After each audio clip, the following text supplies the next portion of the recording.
The morning sun filtered through the windows of Manny Pacquiao's quiet study in his General Santos City home, casting gentle shadows across stacks of documents that had been weighing on his mind for weeks. Outside, the familiar sounds of his neighborhood stirred to life, roosters crowing, vendors calling out their morning offerings, children laughing as they walked to school. These were the sounds of his childhood, the sounds that had shaped the heart of a champion who never forgot where he came from. Manny sat motionless in his leather chair, his calloused hands resting on a comprehensive report about the dire state of rural hospitals across the Philippines. The pages before him painted a devastating picture that cut deeper than any punch he had ever received in the ring. Hospital after hospital, struggling without basic equipment, understaffed medical facilities, turning away patients who traveled hours for treatment, and communities where mothers gave birth on clinic floors because there were no available beds. The weight of responsibility had always been something Manny carried differently than most athletes. Where others saw fame and fortune as personal rewards, he had always viewed his success as a tool for lifting others. The boy who once sold cigarettes on the streets of General Santos City understood poverty in ways that transcended mere memory. It lived in his bones, guided his decisions, and fueled his determination to create change. His phone buzzed softly on the desk, displaying messages from his financial advisors and investment managers. Numbers, percentages, portfolio discussions, all important matters that seemed suddenly insignificant compared to the human faces staring back at him from the medical reports. There was a photograph of a young girl in Mindanao who needed surgery but had to wait months for an opening at the nearest functioning hospital. Another showed an elderly man who had walked 12 hours to reach medical care, only to be told that the equipment needed for his treatment had been broken for 6 months. Manny's wife, Jinky, had found him in this same position the night before. Surrounded by these documents, his brow furrowed in the same intense concentration he once reserved for studying fight footage. She understood without words the internal battle her husband was facing. The success they had built together had always come with the understanding that it belonged to more than just their family. It belonged to every Filipino who had cheered for Manny, who had found hope in his victories, who had seen in him a reflection of their own dreams. The decision had actually been forming for months, crystallizing through conversations with doctors, visits to underfunded medical facilities, and countless sleepless nights. Manny remembered his own mother Dionysia's stories about giving birth to him in a small clinic with barely adequate facilities. He thought about the countless times his family had struggled to afford basic medical care during his childhood, when a simple visit to the doctor required choosing between medicine and meals. Standing slowly from his chair, Manny walked to the window that overlooked the bustling street below. Vendors pushed carts loaded with fresh fruit, mechanics worked on motorcycles under makeshift shelters, and life continued with the resilient rhythm that characterized every Filipino community. These people, his people, deserved better than having to choose between medical care and financial survival. The documents on his desk represented more than statistics and funding gaps. They represented children who would grow up healthier, mothers who would receive proper prenatal care, elderly citizens who would live with dignity, and communities that would thrive when the foundation of healthcare was secure. The champion who had once fought for personal glory now faced his most important battle, one where victory would be measured not in titles won, but in lives saved. Without hesitation, Manny reached for his phone to call his financial team. The decision was made. The old radio crackled to life in the cramped waiting area of the San Miguel Rural Health Center in northern Mindanao, where Dr. Angelo Mendoza had been working tirelessly for 15 years with equipment that belonged in a museum rather than a medical facility. The morning news broadcast began as it always did, with traffic reports from Manila and political updates that seemed worlds away from this remote farming community where the closest major hospital was a 4-hour journey through winding mountain roads. Nurse Ligaya Santos looked up from her paperwork, her tired eyes reflecting the exhaustion of someone who had spent another sleepless night trying to make inadequate medical supplies stretch to serve a community of 3,000 people. She had been preparing the weekly inventory report, a depressing exercise that highlighted everything they lacked rather than what they had. 5 working beds, 1 aging X-ray machine that functioned only half the time, and surgical equipment that had been donated by various charitable organizations over the past decade.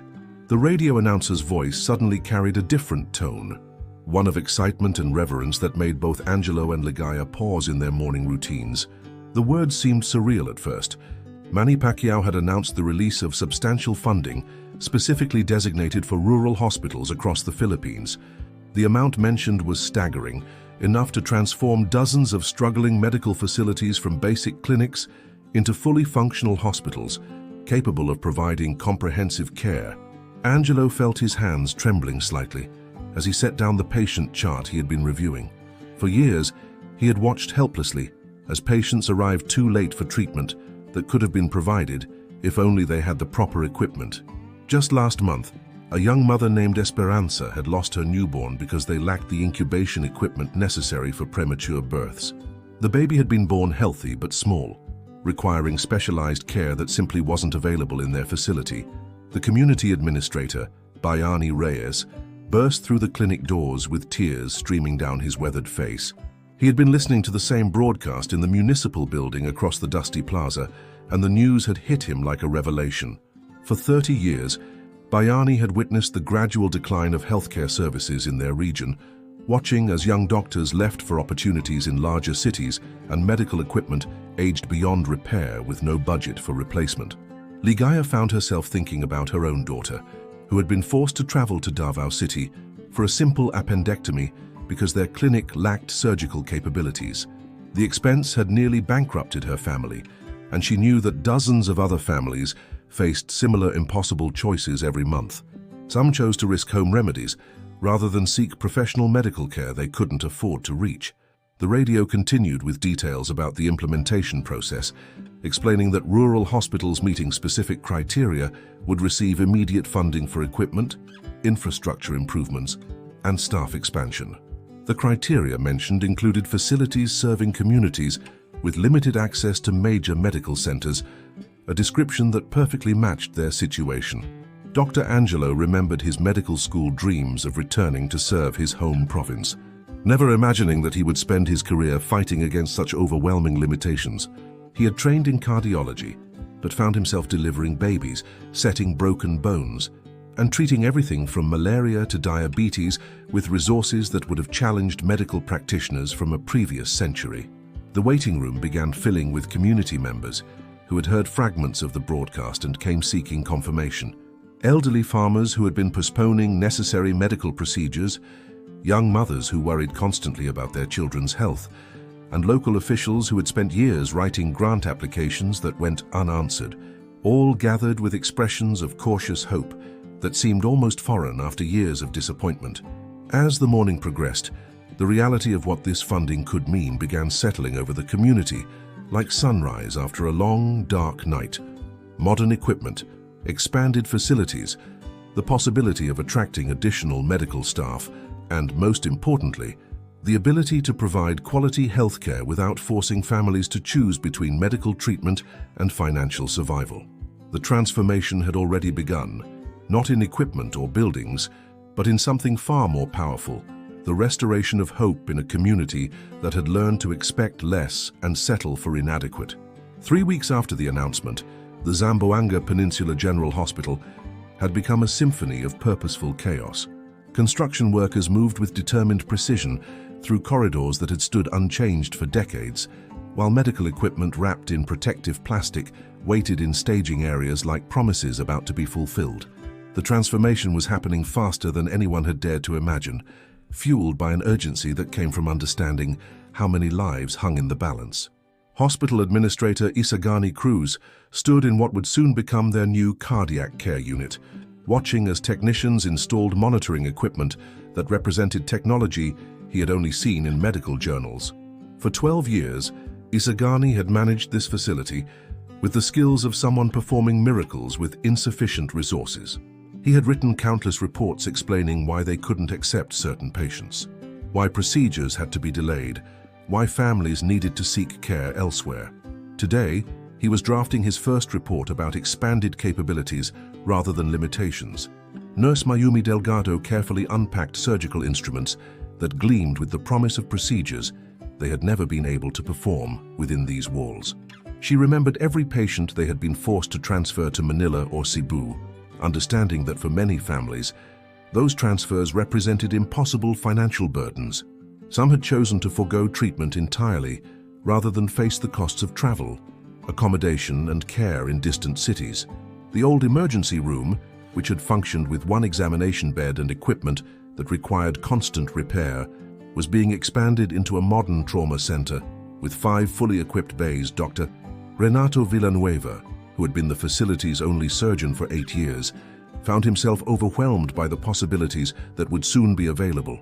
He had performed countless procedures under conditions that would have horrified his medical school professors, improvising solutions and making do with whatever tools were available.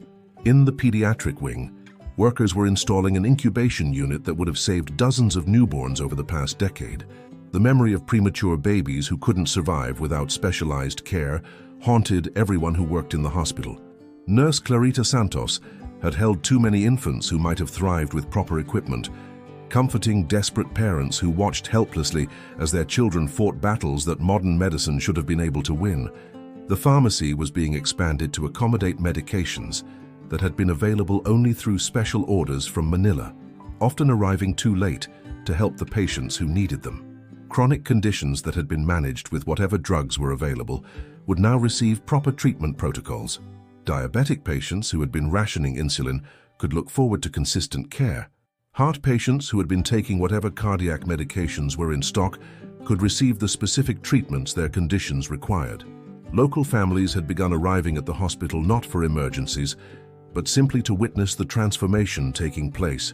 Elderly residents who had watched their community struggle with inadequate healthcare for generations stood in the parking area, sharing stories of relatives who might have survived with better medical facilities. Young mothers brought their children to see the construction, explaining that this would be where they could come for help when they were sick or hurt. The impact extended beyond medical capabilities into something more profound: the restoration of dignity that comes with having access to quality healthcare in your own community. Families would no longer need to choose between seeking medical care and financial stability. Patients would receive treatment surrounded by familiar faces speaking their own dialect, supported by community members who understood their circumstances and cultural needs. Construction foreman Emil Gutierrez, whose own daughter had been born in this hospital 15 years earlier, under challenging conditions, worked with personal investment that went beyond professional duty. Every installation, every upgrade, every improvement represented his contribution to ensuring that future generations would receive the care his family had wished for but couldn't access. The transformation happening at Zamboanga Peninsula General Hospital was being replicated across multiple facilities throughout Mindanao and other rural regions. Each hospital receiving funding was experiencing its own version of this rebirth, customized to serve the specific needs of their communities, but united by the common goal of providing comprehensive, accessible healthcare to populations that had been underserved for too long. As evening approached and construction crews concluded another day of progress, the hospital stood as something more than a building being renovated. It had become a symbol of what was possible when resources met genuine need, when success was shared rather than hoarded, and when someone with the power to create change chose to honor the communities that had supported his journey. Dr. Jericho Ramos had been serving the remote mountain community of Baguio province for 22 years, longer than most of his medical school classmates had remained in the profession at all. His small clinic, nestled between rice terraces that cascaded down the mountainside like green staircases to heaven, had become the heartbeat of a community where the nearest hospital was a treacherous 6-hour journey along roads that became impassable during typhoon season. Every morning began the same way, with Jericho checking on patients who had spent the night in the clinic's 3 beds, reviewing cases that would challenge physicians in the most advanced medical centers, and preparing for a day of practicing medicine with tools and resources that would have been considered primitive decades ago. Yet he had never allowed frustration to overshadow his sense of purpose, maintaining an optimism that had become legendary among the farming families who depended on his care. His assistant, Luz Viminda Torres, had worked alongside him for 15 years, learning to anticipate his needs in procedures that required creativity and adaptation rather than standard protocols.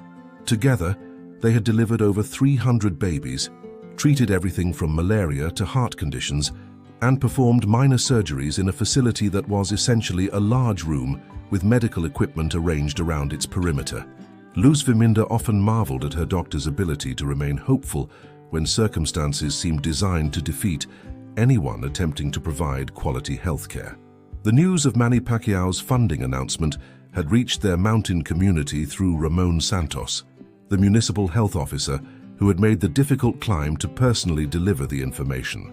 Ramon had witnessed firsthand the miracles that Dr. Jericho performed with inadequate resources, and he understood that this funding represented validation for years of dedication that had gone largely unrecognized by government health agencies focused on urban facilities. Dr.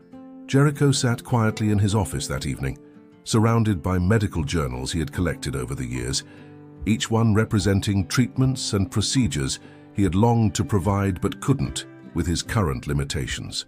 The funding would allow him to expand his clinic into a genuine medical center, complete with surgical facilities, laboratory equipment for proper diagnostic testing, and specialized equipment for treating the chronic conditions that affected many elderly community members. He thought about Josefina Ramirez, a grandmother who had been managing diabetes with whatever medication was available, often going weeks without proper insulin when supply deliveries were delayed by weather or transportation problems. The expansion would include a pharmacy capable of maintaining consistent supplies of essential medications, ensuring that patients like Josefina could manage their conditions with the reliability that proper healthcare required. The memories of challenges overcome filled his mind like a documentary of rural medicine. He remembered performing an emergency appendectomy by lamplight during a power outage, delivering twins during a typhoon when the mother couldn't be evacuated, and treating a child's broken arm with splinting materials he had improvised from locally available resources. Each situation had required the kind of medical creativity that was never taught in medical school, but developed through years of serving a community that had no alternatives. What struck him most profoundly was the realization that someone of Manny Pacquiao's stature understood the struggles of rural healthcare well enough to prioritize funding for facilities like his clinic. It represented more than financial support. It was recognition that the work being done in remote communities mattered, that patients in mountain villages deserved the same quality of care as those in metropolitan hospitals, and that doctors who chose to serve in challenging locations were valued for their dedication. The expansion plans would allow Dr. Jericho to recruit additional medical staff, perhaps a nurse practitioner, or even another doctor willing to serve the community. For years, he had managed patient loads that would typically require multiple physicians, working 18-hour days because there was simply no one else available to provide care. The possibility of sharing responsibilities while maintaining the personal relationships that made rural medicine uniquely rewarding filled him with an excitement he hadn't felt since his early days of practice. His small clinic had always been more than a medical facility. It served as a community center where families gathered during health crises, where traditional healing practices were respected alongside modern medicine, and where Dr. Jericho had become not just a physician, but a trusted advisor for 3 generations of mountain families. The expansion would enhance these relationships rather than replacing them, providing better tools for the healing work that had always been as much about human connection as medical treatment. As night settled over the mountains and the lights of distant farms twinkled like earthbound stars, Dr. Jericho felt a deep gratitude that transcended professional satisfaction. It was the recognition that perseverance and hope, maintained through decades of challenging circumstances, had finally been rewarded with the resources necessary to transform lives on a scale he had only dreamed possible. The arrival of medical equipment at the newly upgraded Iloilo Provincial Hospital marked more than just institutional improvement. It represented the possibility of family reunions that had seemed impossible just months earlier. For countless Filipino families, serious medical conditions had meant geographic separation, with patients relocating to urban centers for treatment, while loved ones remained in rural communities, maintaining farms, caring for children, and struggling with the emotional weight of divided households.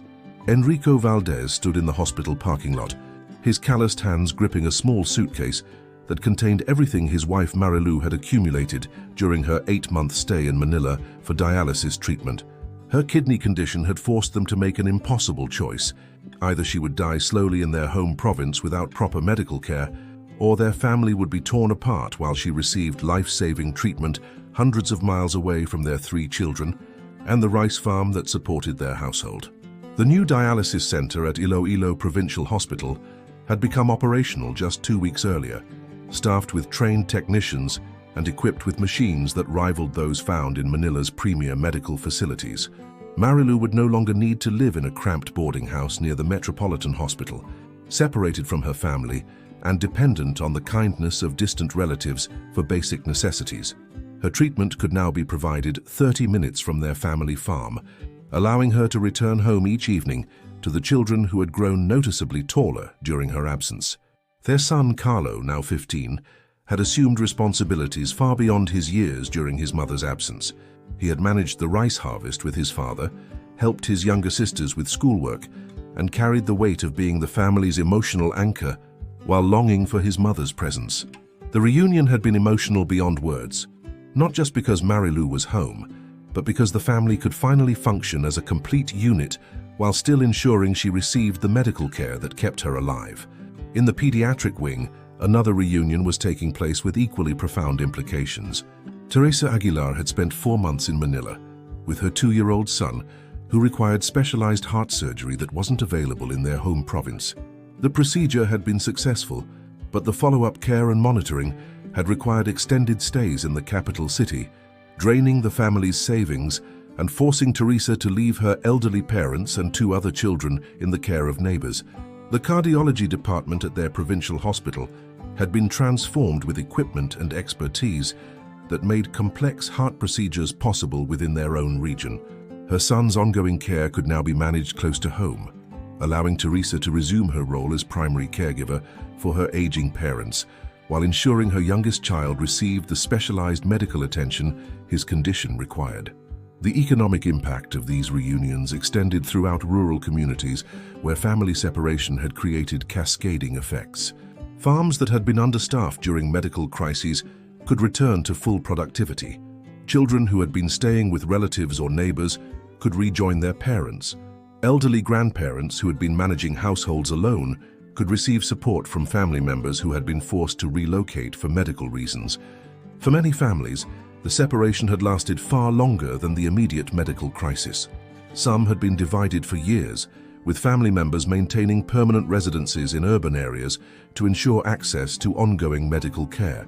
Chronic conditions like diabetes, heart disease, and kidney problems had required regular monitoring and treatment that was simply unavailable in rural hospitals, forcing difficult decisions about where to live and how to maintain family unity. The psychological impact of reunion was as significant as the practical benefits. Children who had struggled with behavioral problems during parental absence began showing improvement as their families stabilized. Marriages that had been strained by forced separation found new strength in restored togetherness.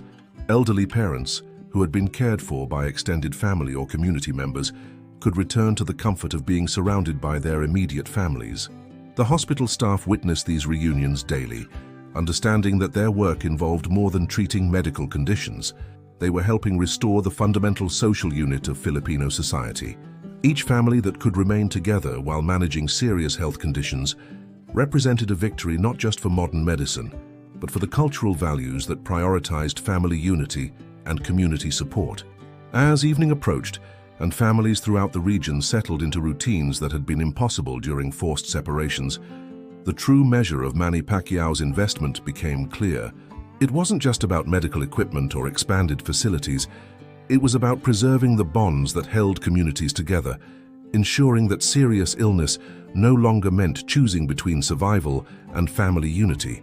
The story broke simultaneously across every major Philippine news network, with veteran journalist Joaquin Mercado delivering the lead segment on the evening news with an emotion rarely seen in professional broadcasting. For 30 years, Joaquin had covered politics, natural disasters, and social issues, but the magnitude of Manny Pacquiao's healthcare initiative seemed to transcend typical news reporting. It had become a story about national character and the true meaning of success. Social media platforms exploded, with an unprecedented wave of reactions, that painted a portrait of a nation deeply moved by one man's gesture. Facebook posts shared by overseas Filipino workers showed hospital workers in rural communities wiping away tears as they unpacked new medical equipment. Twitter hashtags celebrating Manny's generosity trended globally, with messages of gratitude pouring in from international Filipino communities who understood that this investment would benefit relatives they had left behind in provincial areas.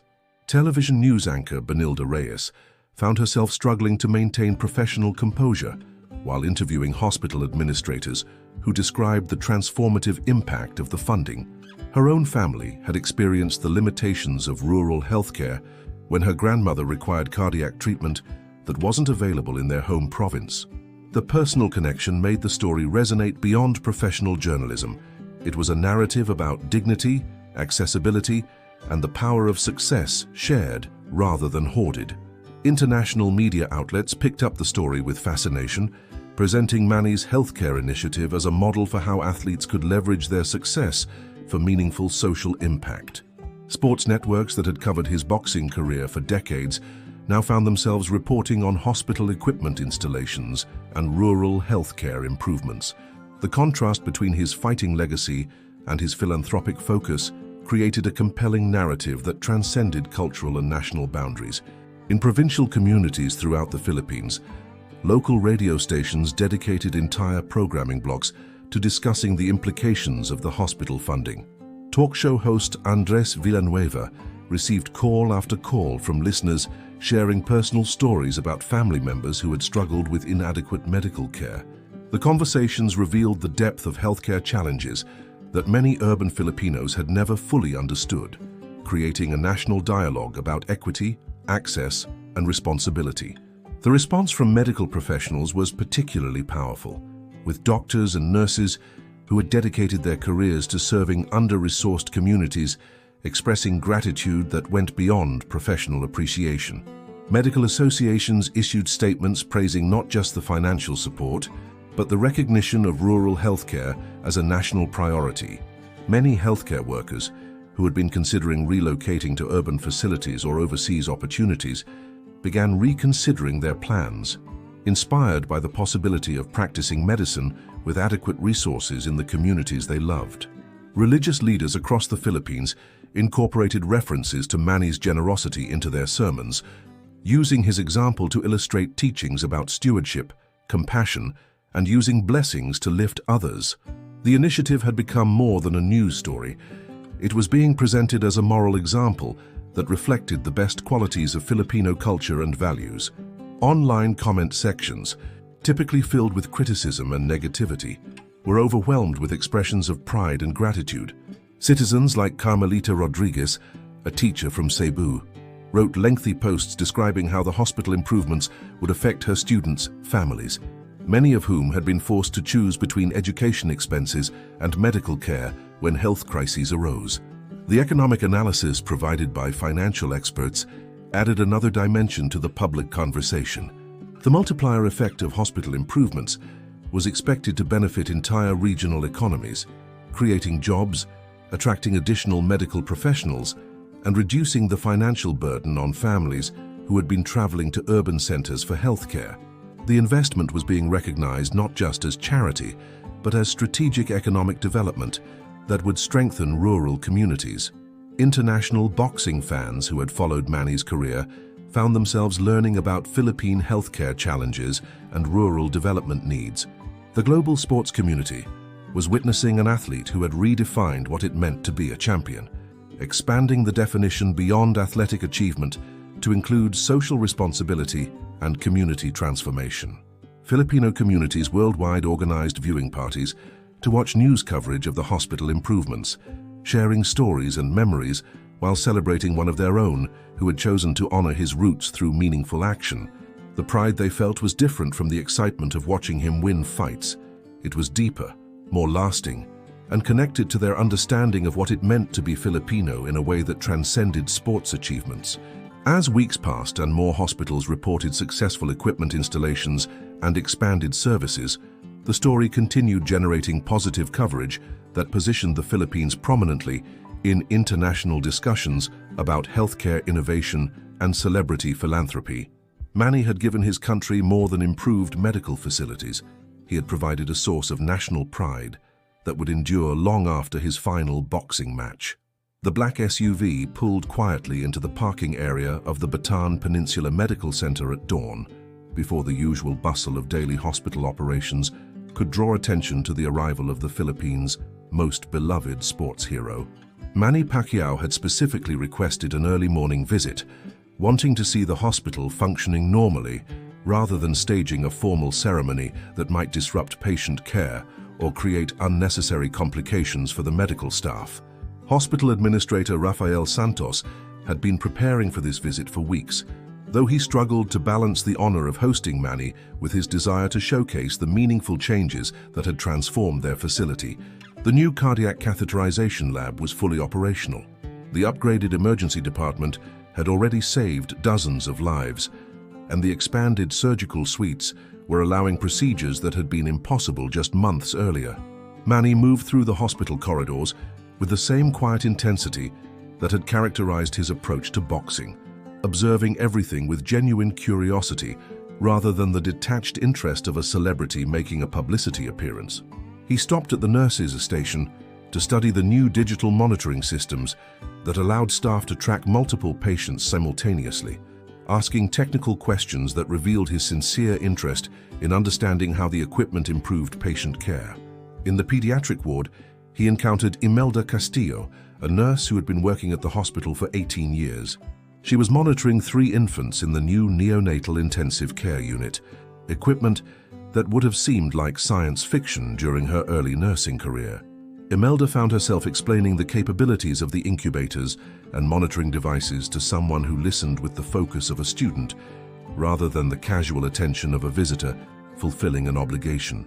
The new dialysis center was operating at full capacity, treating patients who had previously faced impossible choices between relocating to Manila or accepting a gradual decline in health. Miguel Torres, a farmer who had been traveling 6 hours each way for treatment, was receiving his morning dialysis session in a comfortable chair with a view of the mountains where he had spent his entire life. The ability to maintain his connection to his land while receiving life-saving medical care represented a dignity that had been denied to him for years. Manny spent considerable time in the emergency department, where the impact of upgraded equipment was most dramatically visible. Dr. Rafael Domingo, the chief emergency physician, explained how the new trauma bay had enabled them to stabilize patients with severe injuries that would have required immediate transfer to Manila facilities. The survival rate for serious emergencies had improved dramatically, keeping families together during medical crises and reducing the financial burden of emergency medical evacuations. In the geriatric ward, Manny met Adela Fernandez, an 83-year-old grandmother who was recovering from hip replacement surgery that had been performed using newly acquired orthopedic equipment. For years, elderly patients with bone fractures had been forced to endure extended periods of immobility because surgical interventions weren't available locally. Adela's successful surgery and rehabilitation represented hope for aging community members who had resigned themselves to declining mobility and independence. The visit extended far beyond a ceremonial tour, becoming an opportunity for Manny to understand the daily realities of rural healthcare and witness firsthand how his investment was translating into improved patient outcomes. He observed surgical procedures, watched laboratory technicians processing diagnostic tests, and spent time with families in waiting areas who were experiencing the relief of receiving quality medical care within their own community. What struck hospital staff most profoundly was Manny's genuine humility during interactions with patients and medical professionals. Rather than positioning himself as a benefactor receiving gratitude, he approached each encounter with curiosity about their experiences and respect for their expertise. His questions focused on understanding challenges that remained and possibilities for further improvements, rather than seeking recognition for what had already been accomplished. The emotional climax of the visit occurred in the maternity ward, where Manny met a young mother who had given birth the previous day using equipment that ensured both her safety and her newborn's healthy delivery. The contrast between this successful birth and the maternal health challenges that had affected rural communities for generations was not lost on anyone present. The mother named her son Emmanuel, after the champion who had made her safe delivery possible. As Manny prepared to leave, medical staff gathered in the hospital lobby, their expressions reflecting something deeper than professional gratitude. They had witnessed a demonstration of what was possible when success was shared rather than accumulated, when fame was leveraged for community benefit rather than personal aggrandizement, and when someone with the power to create change chose to honor the people and places that had supported his journey. The visit had lasted 4 hours, but its impact would endure in the renewed sense of purpose that filled every corridor of the transformed medical facility. Manny had not just funded hospital improvements, he had validated the importance of rural healthcare and the dignity of every person who deserved access to quality medical treatment, regardless of their geographic location or economic circumstances. 5 years after Manny Pacquiao's historic healthcare initiative began transforming rural hospitals across the Philippines, the impact had grown far beyond the original scope of medical equipment and facility upgrades. What started as funding for hospital improvements had evolved into a cultural shift that redefined how success, responsibility, and community service were understood throughout Filipino society. Young medical student Roberto Aquino sat in the lecture hall of the University of Santo Tomas, listening to his professor describe the rural healthcare revolution that had begun with one champion's decision to share his success. Roberto had grown up in a farming community that had benefited directly from the hospital improvements, watching his grandmother receive cardiac care that saved her life and kept their family together. Now studying to become a doctor himself, Roberto represented a new generation of medical professionals who understood that serving under-resourced communities was not just charity work, but essential healthcare that honored the dignity of every Filipino. The medical schools throughout the Philippines had experienced unprecedented enrollment increases in rural health programs, with students specifically requesting training that would prepare them to serve in provincial hospitals. Professor Dante Villanueva, who directed the rural medicine program at Far Eastern University, reported that applications had tripled since Manny's initiative began, with students citing inspiration from seeing how modern medical technology could transform rural healthcare outcomes. Nurse Aurora Santos, who had been working in rural healthcare for 25 years, now supervised a training program that prepared urban medical professionals for service in provincial facilities. The program had become a model for other countries facing similar healthcare distribution challenges, with delegations from rural areas in Vietnam, Indonesia, and Bangladesh visiting Philippine hospitals to study the implementation strategies that had made the transformation so successful. The economic impact had exceeded all projections, with rural communities experiencing growth that extended far beyond healthcare improvements. Families that had been spending significant portions of their income on medical travel and urban accommodation could now invest those resources in education, agricultural improvements, and small business development. The multiplier effect had strengthened entire regional economies, creating employment opportunities and attracting investment to areas that had been economically stagnant for decades. Perhaps most significantly, Manny's example had inspired other successful Filipinos to develop their own community investment initiatives. Overseas Filipino workers had organized collective funding projects for school construction. Successful business leaders had established scholarship programs for rural students, and entertainment industry figures had created cultural programs that celebrated provincial arts and traditions. The culture of giving back had expanded beyond individual charity to become a systematic approach to national development. Young nursing student Estrella Mendoza had grown up in the same mountain community where Dr. Jericho Ramos continued practicing medicine, now with a fully equipped medical center that served as a regional hub for specialized care. Estrella had witnessed the transformation firsthand, watching her community change from a place where medical emergencies meant choosing between survival and financial ruin to a place where quality healthcare was accessible and affordable. Her decision to pursue nursing had been directly influenced by seeing how medical professionals could serve as community anchors, providing not just clinical care, but stability and hope.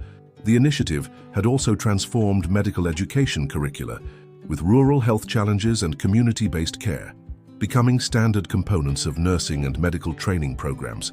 Students learned about cultural competency, resource management, and the integration of traditional healing practices with modern medicine. The educational changes ensured that future healthcare providers would be prepared to serve diverse communities with respect and effectiveness.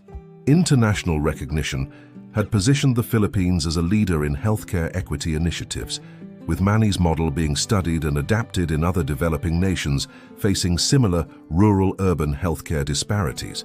The World Health Organization had featured the Philippine Rural Hospital Transformation as a case study in their annual report on healthcare accessibility, demonstrating how strategic investment combined with cultural understanding could create sustainable improvements in population health outcomes.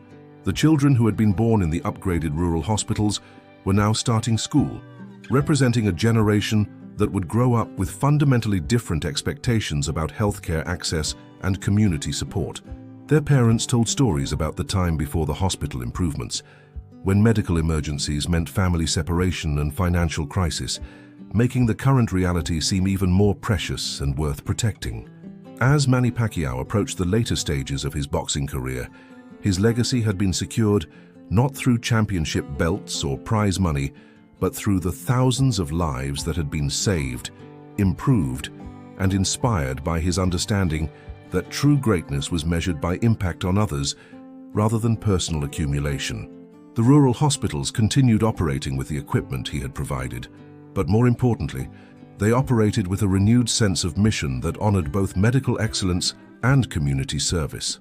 The gesture of love that had begun with one champion's decision to fund rural hospitals had become a permanent transformation of how the Philippines approached healthcare equity, community responsibility, and the true meaning of success. In communities throughout the archipelago, children fell asleep in homes where families remained together because quality medical care was available nearby, where chronic illnesses were managed with dignity and consistency, and where medical emergencies no longer meant choosing between survival and financial security. Manny Pacquiao had given his country more than improved healthcare infrastructure. He had demonstrated that individual success could become collective transformation, that fame could be leveraged for community benefit, and that the most enduring victories were won not in boxing rings, but in the daily lives of people whose suffering had been transformed into hope. If you enjoyed this story, don't forget to leave your like and subscribe to our channel.